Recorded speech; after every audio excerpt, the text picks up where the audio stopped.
Welcome back to Hockey Talks. I'm Carl, that's Dave. The Leafs, your team, Dave, is on the rise.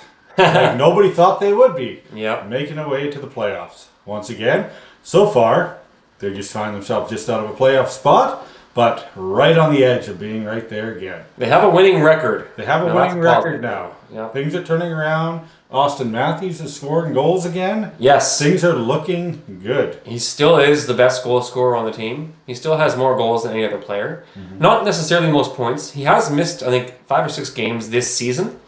And if you ask me, he's going to get 50 goals. This is my own bet. He's going to get 50 goals, and here's why.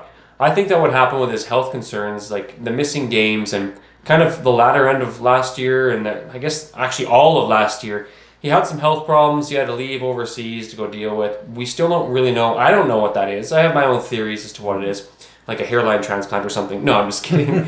But regardless, this year without playing with Marner, that is going to impact your goal score.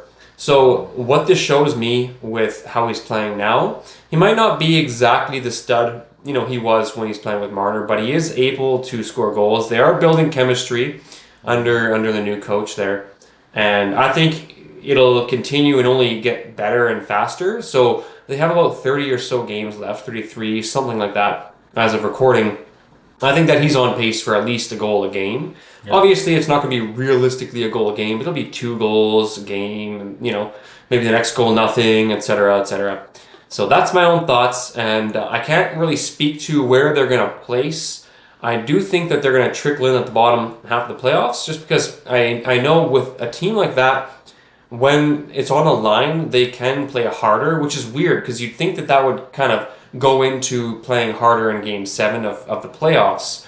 But then my only other thing is, I think them coming in the playoffs at the later 8th seed or whatever, it's going to be a lot better than them going in on the first seed. So first things first, what do you think about the 50 goals per season? You think that's realistic to achieve? I think it is. Yeah. If Auston Matthews continues to play the way he is right now, right?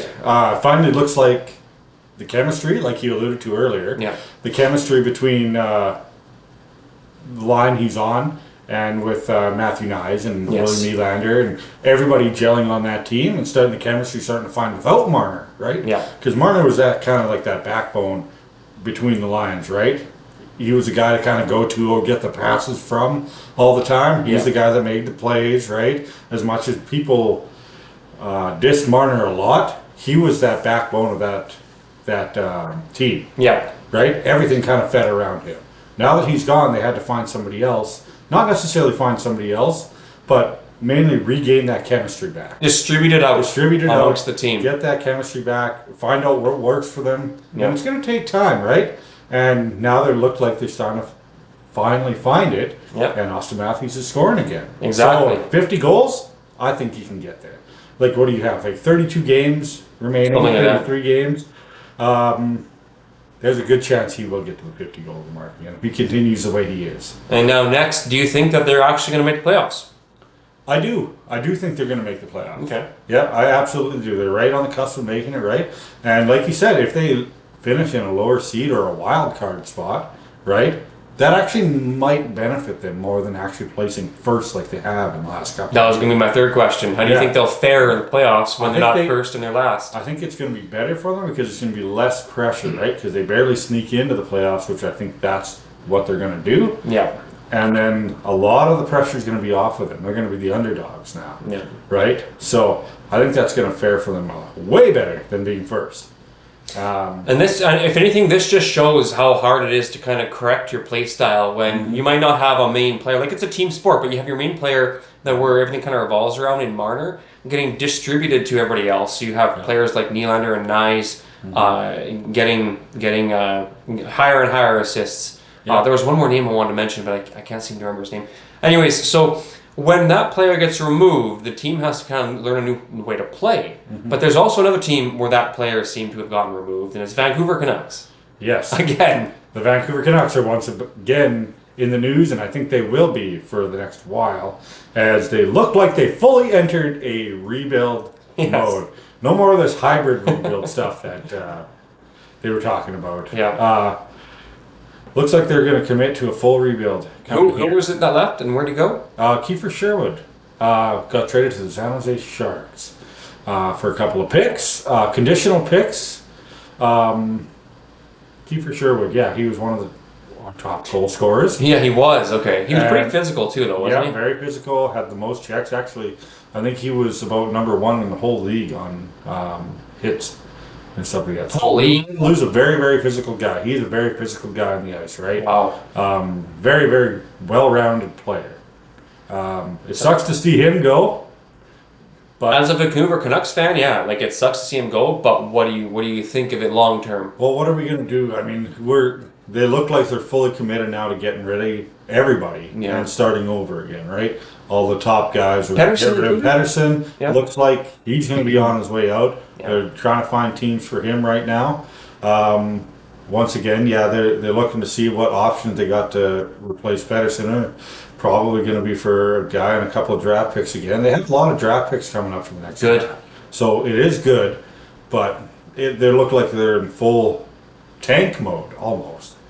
Well, and if it's anything that we've learned from these draft picks, like you look at Kirby Dach and you look at Celebrini. Celebrini is lighting it up still. Yeah. And it's been maybe 2 or 3 years. How long since he's been drafted? You know? Celebrini, this is his second year in the NHL. The second year, he's in the top 10 for points. He's lighting it up, and the San Jose Sharks have just completely changed as a team. Completely. So it's very fitting that this player would go from Vancouver to San Jose. Kiefer Sherwood, he's going to be a really good fit in San Jose. Really good fit. Like, you can use a guy like Kiefer Sherwood. They don't have any big body guys right in San Jose. They have a lot of guys like Celebrini. You look at him, like Will Smith. Yeah. These guys are all fast, young guys, goal scorers. Kiefer Sherwood's a little bit older, adds that veteran presence, kind of, and he's a very physical guy. And that's something San Jose, I think, is lacking a little bit, and they could benefit a lot from having him in the lineup.